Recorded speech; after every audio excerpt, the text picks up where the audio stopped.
All right, let's talk about one of my favorite topics, courage. How do we develop it?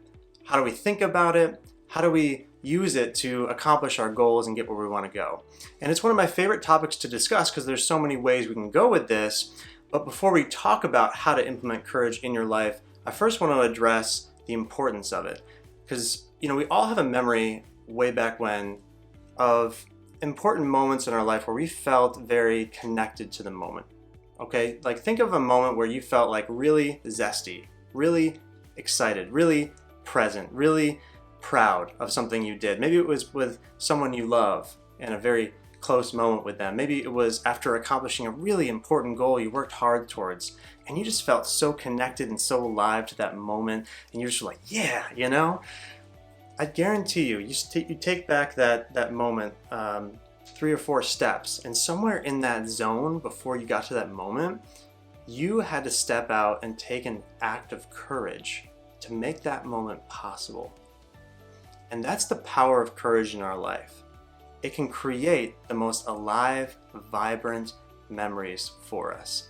But not only the big memories, like the graduating college, or you got married, or you accomplished some gigantic promotion.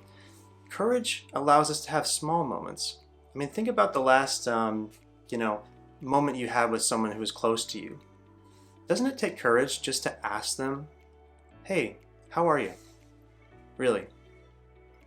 It takes courage to think and to talk with people that we love in just the simple moments in a really authentic way, where we sit down and we look at them and we say, I love you, and I'm showing it to you by spending time with you.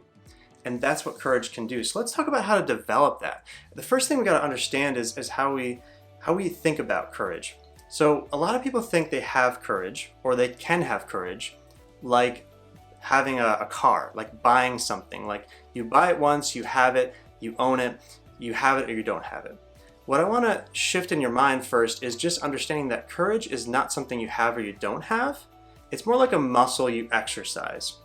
It's more like a gym membership. If you have the gym membership or not, that really doesn't matter. What matters is, do you have a habit of going to that gym that you bought a membership for 3 times a week? If you do, you're going to exercise your muscles and get better. Same thing with courage.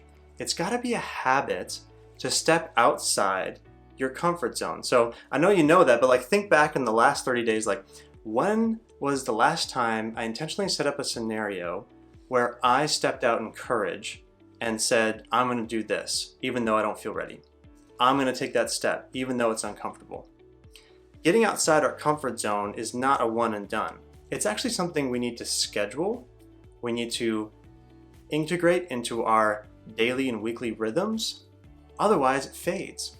When you look at the people at the top of their game, all they've done to get there, to establish that expertise or to become really competent in an area that we want to be competent in, is they just made a habit of being uncomfortable, of getting outside the comfort zone.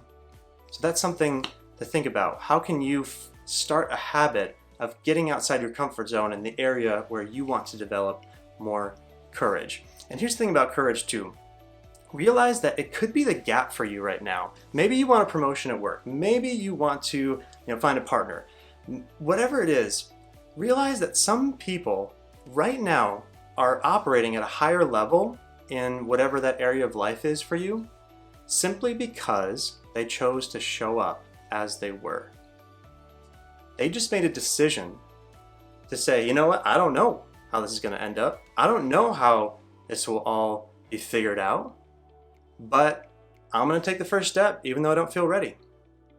And what people do is they see that and they respect it and they give you credibility just for having courage. You might have the same level of competency as that person we're talking about here, but they decided to have a little bit more courage. They decided to step out on a more regular basis, and now they're achieving the goals that you wish you had achieved by now. So realize that courage might be the gap. Maybe you don't need to develop another skill. Maybe you don't need that degree or to get that mentor or to go, have that thing or have this background or that family or that network or whatever you think, whatever qualifier you say I have to get what I want. Maybe all you need to do tomorrow is say, you know what? This is me. And I'm starting here And no, I don't know what I'm doing, but I'm gonna start anyway. And that's what will get you on the journey. And then once you start, you build a habit like we talked about of stepping outside your comfort zone. And then before you know it, you've done it 1,000 times, you've done it 5,000 times. You're good at what you want to be good at. You've developed courage. You've started this stack of courage that is built high enough now where you're operating at a level that you never thought you'd be able to. I remember when I first saw a YouTube video of one of my greatest mentors, and it was 10 years ago. And I thought to myself, oh my gosh, how does he do that? How does he talk in such an eloquent way? How does he communicate his values and his ideas in such a helpful way that helps me to take home notes to think about it and chew on and apply to my life? Now, I'm not saying I'm an amazing communicator myself. I'm just saying that I was way, way better. I'm way, way better now than I was when I first saw that video. His video inspired me to develop the communication skills that I have now, so that doing this video is no longer a pipe dream. It's just another video for me. And I'm so glad that I recorded the first couple of videos that I posted online to share my thoughts and my values with the world, because they were horrible, but they got me started. And that's what counts. And now, years later, I have more skills and I have more abilities to communicate. The same thing can be true for you. So please, please realize that courage could be the gap for you right now. Start building a habit of exercising courage like a muscle. And I can't wait to hear your story about how you have developed incredible courage in your life.